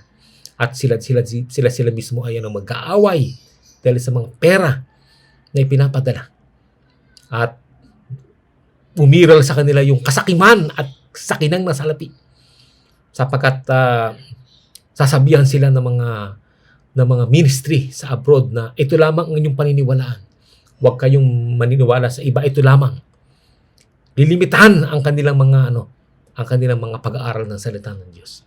Kaya po kasama po sila na nabistay sa bayan ng Diyos at hanggang di po nagsasara po ang pinto ng awa ay patuloy na dilinlangin ni Satanas ang mga reformador sa magitan ng kinang ng salapi. At ang isa pa po, Testimony Volume 5, page 80. Magkakaroon ang Diyos ng bayan na dalisay at tunay sa malakas na pagbibistay na malapit ng maganap ay mas maigi nating masusukat ng lakas ng Israel. Naghahayag ang mga tanda na ang panahon ay malapit na kapag ihahayag ng Panginoon na ang kanyang kalaykay ay nasa kanyang kamay at lubos niyang lilinisin ang kanyang giikan. dito po ay magkakaroon pala ang Diyos ng bayan na dalisay, yung purong trigo na ang sabi po doon ay ihahayag ng Panginoon ang kanyang kalaykay na nasa kanyang kamay at lubos niyang lilinisin ang kanyang gikan. At mayroong tinatawag na final shifting. Ang final shifting po, ito po yung Sunday Law Enforcement. Ang sabi sa Selected Message Book 2, 368, kapag ang kautusan ng Diyos ay nabaliwala, ito po ay yung nabaliwala, yung kautusan ng Diyos ay nabaliwala. Ito po ay tumutukoy po ito sa enforcement ng legislated Sunday law sa Amerika. At kapag daw ito ay naganap, ang iglesia ay mabibistay ng maapoy ng mga pagsubok at ang mas malaking bahagi kaysa ating ngayon inaasahan ay makikinig sa mga mapang-akit na mga espiritu at mga aral ng dyablo. Kaya matindi po yun at marami po ang malalaglag sa panahon po ito. At ang isa pa po ay yung tinatawag nating paghiwalay ng ipang nakabalot sa trigo. Ang tawag po doon ay pagpapaksakdal o pagpapadalisay. Ang sabi sa Isaiah 1 verse 25, at aking ibabalik ang aking amay sa iyo, at aking lilinising lubos ang naging dumi mo, at aalisin ko ang lahat ng tingga. O lahat ng tinga. Sabihin, lilinisin ng Panginoon. At sa Malakias 3 verse 3, ang sabi po doon, ngunit sino ang makatatahan sa araw ng kanyang pagparito? At sino ang tatayo pagka siya'y paparito? At sino ang tatayo pagka siya'y papakita? Sapagkat siya'y mauupong gaya ng mangintab at magdadalisay ng pilak at kanyang dadalisayan ang mga anak ni Levi at kanyang pakikinising parang ginto at pilak. At sila'y mga handog sa Panginoon na mga handog sa katiwiran. Ito naman po yung, ang dadalisayan po dito ay yung mga anak ng ni Levi. Yung mga reformador o yung mga lingkod ng Panginoon na makakabilang sa 144,000 na nakabilang sa 144,000. Dadalisayan naman ng Panginoon ito. Ito po yung mga hindi nadalan ng mga maling aral na natili silang nakatindig sa thus saith the Lord. At ito po ay pakikintabi na po ito. Mga anak ni Levi na po ito. Ito yung mga reformador na kabilang sa 144,000. Lilinisin na po. At pakikinising parang ginto at pilak. Ito po yung tinatawag na tatanggalin na yung mga ipang nakabalot sa trigo. Yung pagpapaksakdal o pagdadalisay. Ang tawag po rito. At ang sabi sa Daniel 12 verse 10, marami ang magpapakalinis at magpapakaputi at magpapakadalisay. Ngunit ang masama ay gagawa ng may kasamaan at wala sa masasama na makakaunawa. Ngunit silang pantas ay makakaunawa. Tinatawag pala po ito sa mga nagpapadalisay po at nagpapakaputi. Ito po ay tinatawag na mga pantas. At yung mga pantas po ay makakaunawa. Subalit yung mga masasama ay gagawa na may kasamaan at wala sa masasama na makakaunawa. At paano po matatanggal ang ipa na nakabalot sa trigo? Ang sabi sa Testimony Volume 3, 115, ang mga pagsubok kung saan ang mga Kristiyano ay napapasailalim ng kalungkutan, kahirapan, paglibak, ay mga paraang itinilaga ng Diyos upang ihiwalay ang ipa mula sa trigo. Kaya nga ay ipinadala ng Diyos sa atin ang mga pagdadalamati upang suriin at subukan tayo at ipakita sa atin ang mga masasamang ito na namamayani sa ating mga ugali. Ang pagdadalamati, mga pasakit, mga tukso, mga kahirapan at iba't ibang mga pagsubok, napakarami pang pagsubok po yan, ay mga manggagawa ng Diyos upang pinuhin tayo, pabanalin tayo at iangkop tayo para sa banghan ng langit. At ang sabi pa po rito, lahat ng trigo po ay nababalutan ng ipa. Tatanggalin ng Diyos sa trigo ang mga masasamang ugali at paniniwala sa maling aral at sa mga trigo o mga anak ng Diyos. Nasa sa atin na ang pagremedyo ng mga depekto ng ating mga pag-ugali. Nalinisin ang kalwang templo ng bawat karumian. Yan po ay binabanggit sa Testimony Volume 5, 205. At sa Adventist Home 319, ang sabi po, dapat nating pagsisiyan ng ating mga depekto ng pag-uugali at sa pamamagitan ng biyaya ni Kristo ay dapat nating mapanagumpayan ang mga ito habang bukas pa ang pinto ng awa. Ito ang lugar o panahon ukol sa pag-aangkop para sa sambahayan sa kaitaasan. Kaya ito po ay tatanggalin ng Panginoon yung mga depekto ng pag-uugali ng kanyang bayan. Lilinisin sa magitan po ng biyaya ng ating Panginoong Jesucristo. At ang sabi sa An Appeal to Evangelical Christianity, page 19 ni A.T. Jones, walang kapangyarihan o kakayahan ang sinumang tao upang remedyuhan o lunasan ang depektibong ugali. Bawat isa, ang ating pag-asa at pagtitiwala ay dapat doon sa nag-iisa na higit sa tao. Ito po ay ang ating Panginoong Jesucristo. At sa Acts of the Apostles 559, ang pagbabago ng ugali ay bunga ng pakikipagniig kay Kristo. So magkakaroon pala ng pagbabago ang ating ugali. Matatanggal yung ating mga defects ng ating karakter sa magitan ng ating pakikipagniig sa ating Panginoong Jesucristo. At sabi po sa Historical Sketch, page 181, ginagawang posible niya ni Kristo para sa atin na magkaroon ng banal na pag-uugali. Kaya nga huwag nga tayo maging kontento sa ating mga depekto at mga kapangitan ng ugali. Ngunit samantalang tayo ay naghahangad ng mataimtim para sa kasaktalan ng pag-uugali, dapat nating maalala na ang pagpapakabanal ay hindi gawain ng sandali, kundi habang buhay. Sabi ni Pablo, araw-araw ako ay namamatay. Araw-araw dapat sumulong ang pananaig o pagtatagumpay. At sabi sa atin sa Evangelism 702 at nakatala din sa Selected Message Book 1, 191. Ang sabi po doon na isuko ang ating sarili sa Panginoong Hesus. Ang huling ulan ay darating at ang pagpapala ng Diyos ay pupuno sa bawat kaluluwa na nalinis mula sa bawat karumihan. Ang gawain natin ngayon ay ang isuko ang ating mga kaluluwa kay Kristo upang tayo ay maging angkop para sa panahon ng pagpapanariwa mula sa presensya ng Panginoon. Angkop para sa binyag ng banal na Espiritu. At ang sabi sa atin sa Testimony Volume 1, 619, ay humingi tayo ng tulong at saklolo sa ating Panginoong Hesus. Ang sabi, tulungan nawa ng Panginoon ang kanyang bayan na linisin ang kaluluwang templo mula sa bawat karumihan at panatiliin ang malapit na ugnayan sa Kanya upang sila ay maging mga kabahagi ng huling ulan kapag ito ay ibubuhos na. At sabi sa Fundamental Christian Education 294, ay pagmasdan si Kristo o pag-aralan ang Kanyang karakter, likas o mga tagubiling nakasentro sa Kanya. Ang sabi, ang nag-iisang remedyo o lunas sa gayong mga depektong ng mga pag-uugali ay ang pagmasdan si Jesus. At sa pamamagitan ng pag-aaral ng kanyang ugali, ay tutungo sila na itakwil ang bawat bagay na walang kabuluhan at tangal, mahina at masama.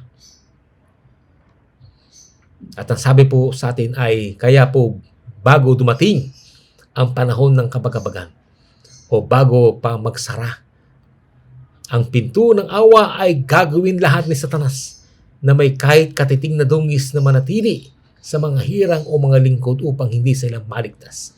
Pansinin natin mabuti na sabi rito sa Christ in the Heavenly Sanctuary, page 125, sa pamagitan ng mga depekto sa ating ugali ay gumagawa si Satanas upang makontrol ang buong pag-iisip. At alam niya na kung ang mga depekto na ito ay mairog, magtatagumpay siya. Napakatindi po yan. Kaya po ang babala po sa atin. Ngunit nagpapanukala si Satanas na samantalang ating mga namana at nalinang na mga katangian ng pag-uugali at upang bulagin ang ating mga mata sa ating mga pangailangan at mga depekto o dungis sa magitan lang ng pagkilala sa ating mga sariling kahinaan at pagtingin ng pirmihan kay Jesus, makalalakad tayo ng panatag. Kaya makakalakad pala tayo ng panatag kapag makilalanin natin yung ating mga sariling kahinaan at tumingin tayo ng pirmihan sa ating Panginoong Hesus, ay makalalakad tayo ng panatag. At pansinin po natin, Testimony Volume 5, 214, wala sa atin ang tatanggap ng tatak ng Diyos, samantalang ang ating mga ugali ay may isang batik o mansa. Nasa sa atin na ang pagremedyo ng mga depekto ng ating mga ugali, nalinisin ang bawat kaluluwang templo ng bawat karumian. Kung magkagayon, ang huling ulan ay bubuhos sa atin tulad ng pagbuhos ng unang ulan sa mga alagad ng araw ng Pentecoste. Ito po ay, nasabi po doon, kapag tayo pala ay nalinis na yung ating kaluluwang templo ng lahat ng karumian at naremedyohan na yung mga depekto, ang sabi po doon, kung magkagayon, ang huling ulan ay bubuhos sa atin tulad ng pagbuhos ng unang ulan sa mga alagad ng araw ng Pentecoste. Ito po yung dilang apoy na babaksak po sa atin. At bubuhusan po tayo ng uling ulan, yung kapangyarihan ng banal na Espiritu. At yan po ang tinatawag nating Shemini Atzeret. Ito naman po yung pangalawang bahagi ng kapistahan ng tinatawag natin pong kapistahan ng tabernakulo, yung Feast of Tabernacle. Ito po ay ika-8 araw. Ang tawag po ay Shemini Atzeret. Feast of Tabernacles, ito po yung tinatawag na prayer for rain. Ito po ay isang kapistahan ng Hudyo sa Levitico 23:34 na isinasagawa sa ika-8 araw ng Feast of Tabernacles o Tishrei 22. Ito ay bahagi din ng Feast of Tabernacles. Sa panahong ito ay ginugugol sa pananalangin ng pagiling para sa pagbaksak ng ulan bilang bahagi ng Feast of Tabernacle. At ang sabi po sa Patriarchs and Prophets, Tagalog 637, ang unang araw, isang banal na pagtitipon. At sa 7 araw ng kapistahan, isang ika-8 araw. Meron pa ng isang ika-8 araw. Ang idinadagdag na pinagdiriwang din sa ganung paraan. Tinawag po itong Shemini Atzeret, a sacred gathering. Ang tawag po rito. At ang Shemini Atzeret po, 8-day assembly, day of assembly. Tinatawag din po siyang Sephardic, and Israel pronounced Shemini Atzeret, is a Jewish holiday. It is celebrated on the 22nd day of the Hebrew month of Tishrei in the land of Israel, on the 22nd and 23rd outside the land, usually coinciding with late September or early October. It directly follows the Jewish festival of Sukkot, which is celebrated for 7 days, and thus Shemini Atzeret is literally the 8th day. It is a separate yet connected holiday devoted to spiritual aspects of the festival of Sukkot. Part of its duality as a holiday is that it is simultaneously considered to be both connected to Sukkot and also a separate festival in its own right. May nasabi po doon. Ito pala ay bahagi din ng festival ng Sukkot, ngunit a separate festival on its own right. At ang pagdiriwang na ito ay may kinalaman sa pag-agos ng tubig na sagana na nagpapasariwa, refreshing sa mga Israelita nung nasa ilang sila, na ito ay tumutukoy sa ating Panginoong Hesus, yung tinatawag nating refreshing presence of our Lord Jesus Christ. Sa araw pong ito ay sineselebrate nila yung pagdating ng ulan, at sineselebrate din po nila yung pag-agos ng tubig noong pong paluin ni Moses, yung bato ay umagos ang sariwang tubig na kung saan ang mga Israelita po ay uminom, at nung sila'y makainom po ito ay na-refresh sila. Kaya tinawag po itong the refreshing presence of our Lord Jesus Christ. Ang sabi sa atin sa Patriarchs and Prophets, Tagalog 486, ang pagdaloy ng tubig mula sa bato sa ilang ay ipinagdiwang ng mga Israelita nang sila ay matatag na nasa Kanaan, na may mga paghahayag ng kagalakan. Noong panahong ni Kristo, ang selebrasyong ito ay naging pinakasisindak na seremonya. Yun ay ginaganap sa okasyon ng kapistahan ng mga tabernakulo, kung kailan ang bayan mula sa buong lupain ay natitipon sa Jerusalem. Sa bawat araw ng 7 araw ng kapistahan, ang mga saserdote ay nagsisilabas, kasama ang musiko at ang mga awit na libita, upang kumuha ng tubig sa isang gintong sisidlan mula sa bukal ng Siloy. Sila ay sinusundan ng mga karamihan ng mga sumasamba, hanggang kung gaano karami ang makakalapit sa batis upang uminom doon. Samantalang ang masayang himig ay pumapailang lang na kayo iigib ng tubig na may kagalakan sa mga balon ng kaligtasan. Isaiah 12 verse 3. At sa pagpapatuloy po, Patriarch ng Prophets Tagalog 486, ang sabi po, ginamit ng tagapagligtas ang simbolo ng serbisyong ito upang ituon ang isipan ng mga tao sa mga pagpapala na kanyang inihahatid sa kanila. Nang huling araw nga, ng dakilang araw ng kapistahan, ang kanyang tinig ay narinig sa mga tonong narinig sa buong korte ng templo. Nang sabi po niya, nung siya po ay, nung sa pinakahuling araw po ng kapistahan, ng Feast of Tabernacle, ang sabi po ng Panginoon, tumayo siya sa korte ng templo at sumigaw siya ng sabi po, kung ang sinumang tao ay nauuhaw ay pumarito siya sa akin at uminom, ang sumasampalataya sa akin gaya ng sinasabi ng kasulatan, ay mula sa loob niya iaagos ang mga ilog ng tubig ng buhay. Yan po yung mga matitinding pangusap ng namatawi sa bibig ng ating Panginoong Hesus. Ngunit ito'y wika ni Juan. Sinalita niya tungkol sa tungkol sa Espiritu na tatanggapin ng mga magsasampalataya sa Kanya. Yung palang sinabi niya na, yung binanggit niya kanito na kung ang sinumang tao ay nauuhaw ay pumarito sa akin at uminom, ang sumampalataya sa akin gaya ng sinasabi ng kasulatan na wala sa loob niya ay aagos ang mga ilog ng tubig ng buhay. Ito pala ay sinalita niya tungkol sa Espiritu na tatanggapin ng mga magsasampalataya sa Kanya. Napakalino po yan.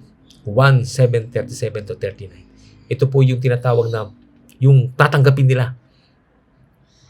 Sinalita niya tungkol sa Espiritu na tatanggapin ng mga magsasampalataya sa Kanya.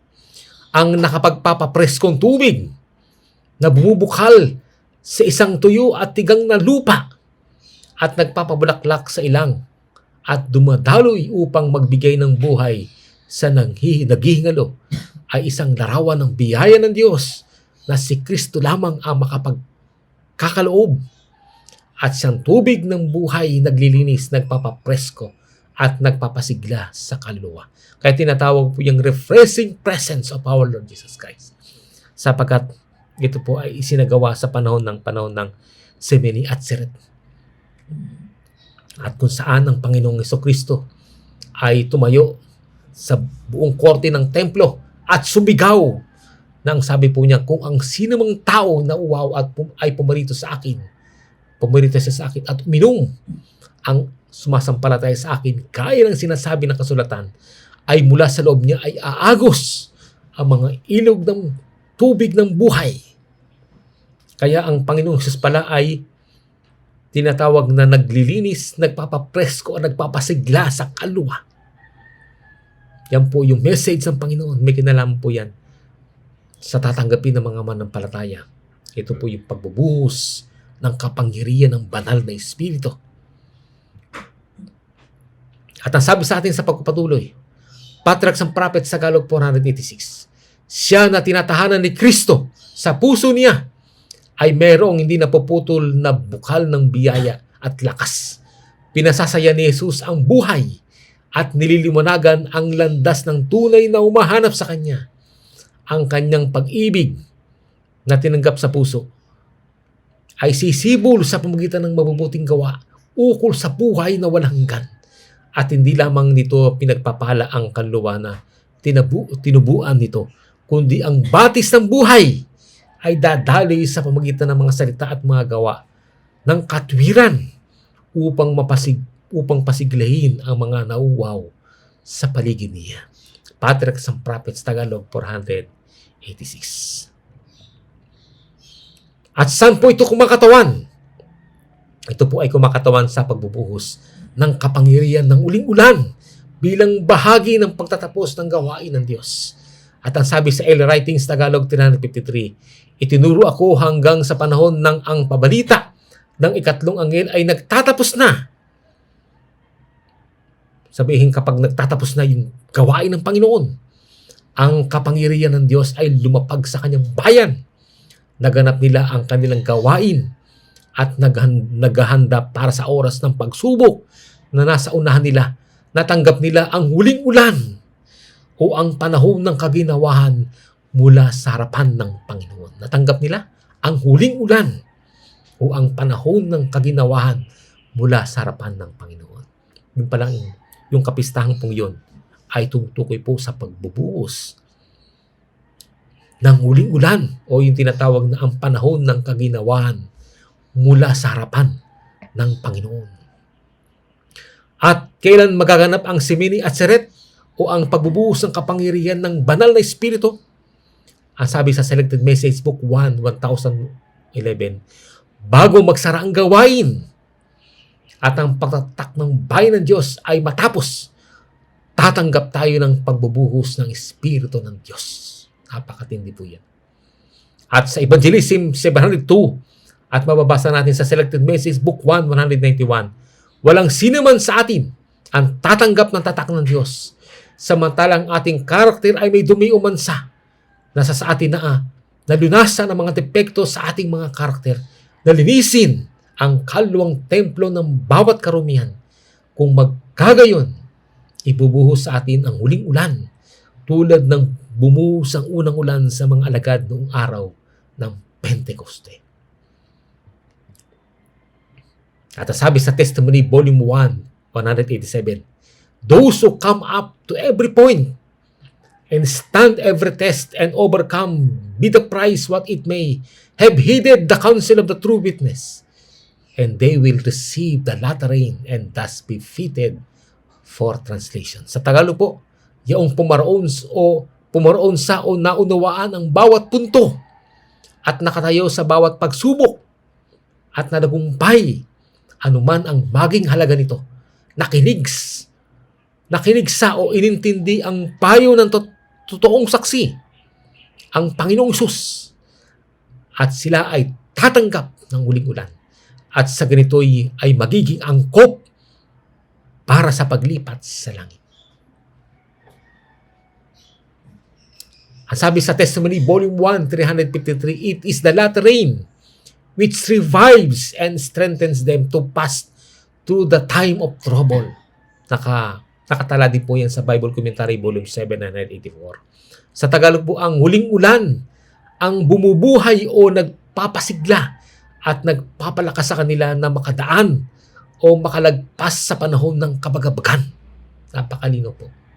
Ito pala yung nagpapalakas sa atin. Magpapasigla, magpapabuhay upang tayo po'y makadaan o makalagpas sa panahon ng kabagabagan. At ang sabi po sa Testimony Volume 5, 436, kakaiba at mabilis na mga pagbabago ang malapit ng maganap. At ang bayan ng Diyos ay malalangkapan ng banal na Espiritu upang kasama ng karunungan ng langit ay maharap nila ang mga kagipitan ng panahong ito. At hanggat maaari ay labanan ang nagpapasamang mga kilusan ng sanlibutan. Ito po yung kagipitan ng panahon ito. Ito po ay sa panahon po na tinatawag na time of trouble. At yung mga labanan na mga nagpapasamang mga kilusan ng sanlibutan. At ang pinakalast, ito po ay ikasyam na araw. Ito po yung pinakalast na kapistahan ng tabernakulo.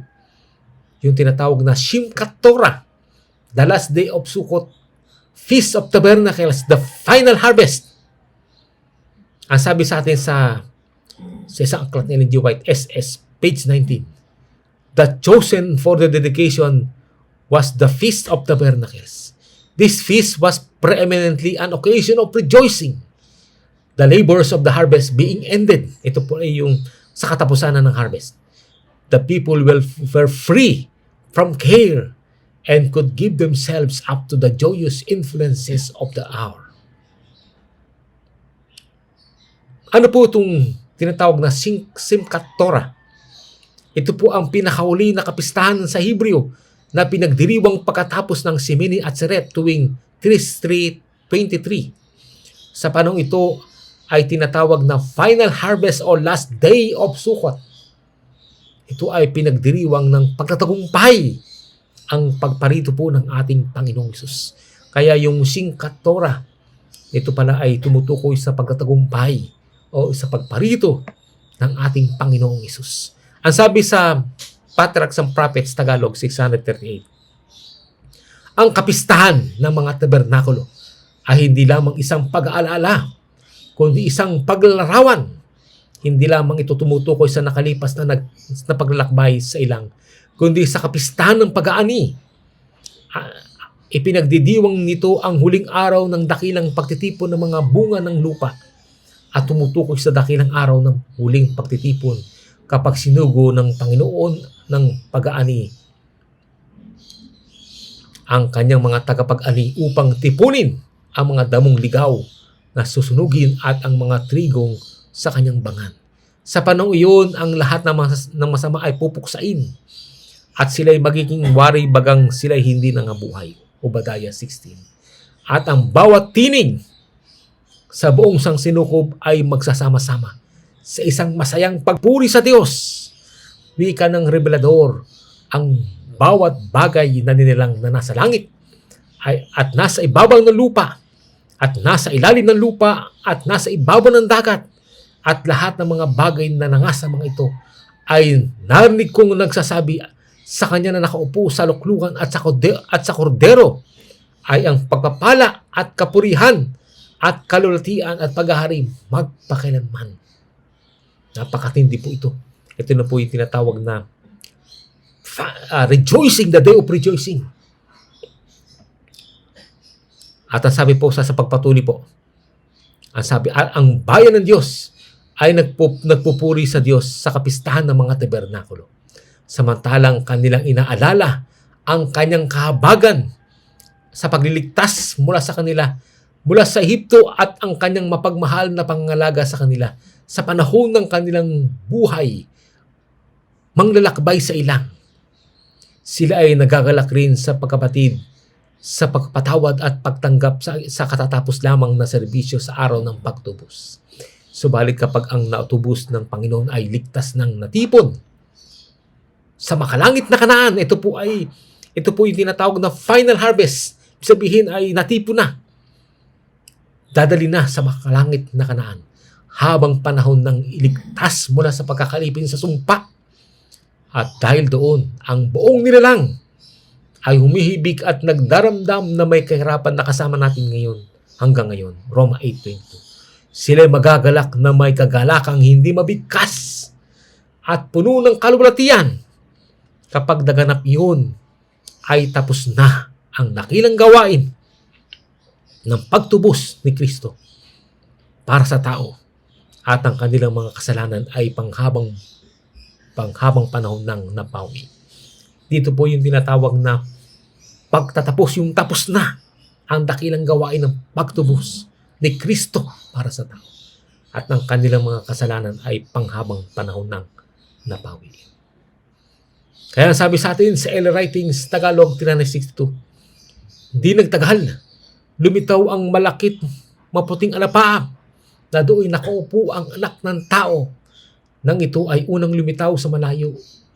Ang alapaap na ito ay mukhang maliit na maliit. Sinabi ng anghel na iyon ay ang tanda ng anak ng tao. Habang ito ay nalalapit sa lupa, nakikita namin ang dakilang kalulatian at kamahalan ni Jesus. Samantalang nakasakay siya upang manlupig, isang kawan ng mga banal na anghel. May maningning nagkikinangang mga putong sa kanilang mga noo, sa kanilang mga ulo, ang umabay sa kanyang dinaraanan. Walang pangusap ang makapaglarawan ng kalulatian ng tanawin. Ito po ay yung malawalahating pagdating ng ating Panginoong Hesus. Kinakatawanan po nito Kumakatuan po ito sa pagbabalik ng Panginoon sa alapaap o sa second coming of our Lord Jesus Christ. Ito ang final harvest para kunin na po ang purong trigo para dalhin sa langit. Narito po ang mga teksto sa Biblia hinggil sa ikalawang pagparito ng ating Panginoong Hesus. At nakalagay po dyan yung mga teksto hinggil sa pagparito ng ating Panginoong Jesucristo, na ito po ay kumakatawan sa pinakahuling yugto, huling araw ng pagdiriwang ng Feast of Tabernacle. Kaya ang sabi po sa atin sa Eternity Past 390, when the ransom of the Lord shall have been safely gathered into the heavenly Canaan, natipo na, forever delivered from the bondage of the cursed, they will rejoice with joy unspeakable and full of glory. 1 Peter 1:8. Christ's great work of atonement will then have been completed and their sins forever blotted out. Napakatindi po ng binabanggit po rito. At ang sabi po sa atin sa Tito 2:13, na hintayin niyo ang mapalad na pag-asa at ang pagkapakita ng kalulatian ng ating dakilang Diyos at tagapagligtas na si Jesucristo. Inaantay natin yung pagdating ng ating Panginoong Jesucristo, ang ating dakilang Diyos at tagapagligtas na si Jesucristo. At sa Apocalypse 22 verse 20, ang sabi po, ang sumasaksi sa mga bagay nito ay nagsasabi, oo, ako'y madaling pumaparito. Sino po yung nagsasabi na yun? Ang ating Panginoong Jesucristo. Nasabi niya, oo, ako'y madaling pumarito. Siya nawa, pumarito ka, Panginoong Jesus. Kaya yan po ang pagkakalarawan ng ating Panginoong Jesucristo. At ang sabi po sa atin, pinakita po sa atin ngayon ang iba't ibang mga gawain ng Panginoon. At ang pinakahuling gawain ng Panginoon ay ang kanyang pagparito. Yun po yung Singkaptora, pinakahuling kapistahan ng Feast of Tabernacle, na ito po ay nagre-represent sa pagparito naman ng ating Panginoong Hesus. Kaya ipinakita po sa atin na ang sabi po doon sa Selected Message Book 3:198, si Kristo ang kumpletong sistema ng katotohanan. Sabi niya, ako ang daan, ang katotohanan at ang buhay. Lahat ng mga tunay na mananampalataya ay nakasentro kay Kristo. Ang kanyang karakter ay iniilawan o nililiwanagan ni Kristo. Lahat ay nagtatagpo kay Kristo at umiinog kay Kristo. Makikita mo natin yung lahat ng mga katotohanan ipinagkaloob sa atin.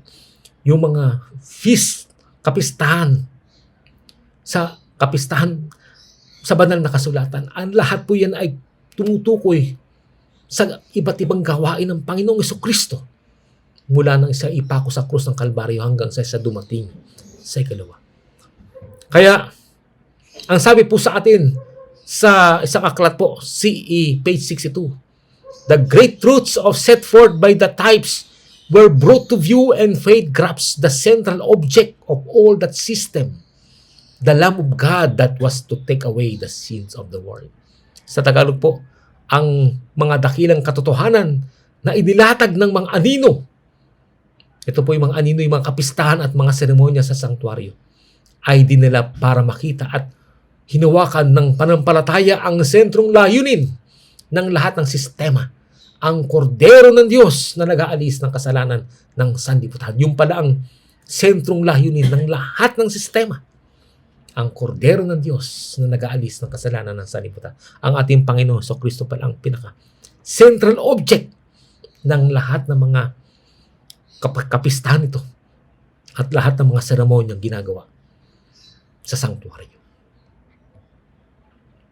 Kaya ang sabi po sa atin, sa ating mga panguling slides, ang sabi sa Ellen G. White 1888 Materials, page 806, when Christ in His work of redemption is seen to be the great central truth of the system of truth, a new light is shed upon all the events of the past and the future. They are seen in a new relation and possess a new and deeper significance. Sa Tagalog po, kapag si Kristo sa kanyang gawain ng pagtubos ay nakikita bilang dakilang sentrong katotohanan ng sistema ng katotohanan, Ang bagong liwanag ay dadaloy o ibubuhos sa lahat ng mga pangyayari. Sa nakalipas at sa hinarap, ang mga ito ay nakikita sa bagong ugnayan, ay nag-aangkin ng bago at mas malalim na kahalagahan. Napakatindi po yun. At malinaw po na si Kristo ang sentro ng lahat ng kapistahan sa banal na kasulatan. At ang sabi pa po sa atin, Evangelism 186, Jesus is the living center of everything. Put Christ into every sermon. Let the preciousness, mercy, and glory of Jesus Christ is formed within the hope of glory. Si Jesus ay ang buhay na sentro ng bawat bagay. Ilagay si Kristo sa bawat sermon. Hayaan na ang pagiging mahalaga, awa at kalulatian ni Kristo ay mabuo sa loob ang pag-asa ng kalulatian. Kaya dito po ay malinaw na si Jesus Christ is at the center stage. Siya ang sentro ng ating pananampalataya. Siya sentro ng bawat bagay. Kaya sa pinakauling slide po ang sabi po sa atin, sa Christ and in the heavenly sanctuary, page 42, ang Panginoong Hesus ay ang pundasyon o saligan ng buong seremonya at kapistahang isinasagawa ng mga Hudyo. Si Jesus Christ pala yung pinakapundasyon o saligan ng buong seremonya at kapistahan isinasagawa ng mga Hudyo. Ang mga iniutos na paglilingkod ay atas ng langit. Ang mga ito ay dinisenyo upang turuan ang mga tao na sa panahon ay darating ang itinakdang isa. Meron tinatawag na appointed one, kung saan ang lahat ng mga seremonyang ito ay sa kanya nakaturo. Ulitin ko po, ang mga ito ay dinisenyo upang turuan ang mga tao na sa panahon ay darating ang itinakdang isa. Meron palang appointed one, kung saan ang lahat ng mga seremonyang ito ay sa kanya nakaturo. At ito po ay nakaturo pala. Ito pong appointed one na ito is no other than Jesus Christ. Kaya po nung masira yung kurtina po sa sanktuaryo, ang nakita po, nakita nila ang Panginoong Hesus na nakapako sa krus ng Kalbaryo. Si Jesus Christ pala yung tinatawag na appointed one. Yung nag-iisa na kung saan lahat ng mga seremonya ng kapistahan ay doon nakaturo lahat. Walang iba kundi sa ating Panginoong Hesus. Sana po sa ating binigay po ngayon mensahe ay nakapagpalakas ng ating pananampalataya at nakapagpasigla ng ating pananalig at pagtitiwala sa ating Panginoong Hesus. Sana po sa magitan ng mensaheng ito magpatuloy pa tayo. Tayo po ay nasa pinakahuling yugto. At ang inaantay natin po ay yung pagbubuhos ng kapangyarihan ng banal na Espiritu. Yun po ang ating inaantay. Si Semeni at Seret. At yung pong Singkatora na kung saan yung pagparito ng ating Panginoong Kristo. Upang yung mga banal, yung mga nagpakalinis at nagpaputi ng kanilang damit sa magitan ng dugo ng kordero at tumawak ng mahigpit sa ating Panginoong Kristo at hindi bumitaw sa magitan ng pananalig sa kung ano ang sabi ng Panginoon, kung ano thus said the Lord, na natiling nakakapit sa Kanya, ay ililipat ang Panginoon mula dito sa lupa at dadali sa langit upang magmana ng buhay na walang kamatayan at manirahan sa bagong langit at bagong lupa at manahan kasama ng mga anghel at kasama ang ating Panginoong Hesus magpakailanman at magpasawalang hanggan. Salamat po at pagpalain nawa kayo ng ating Panginoon.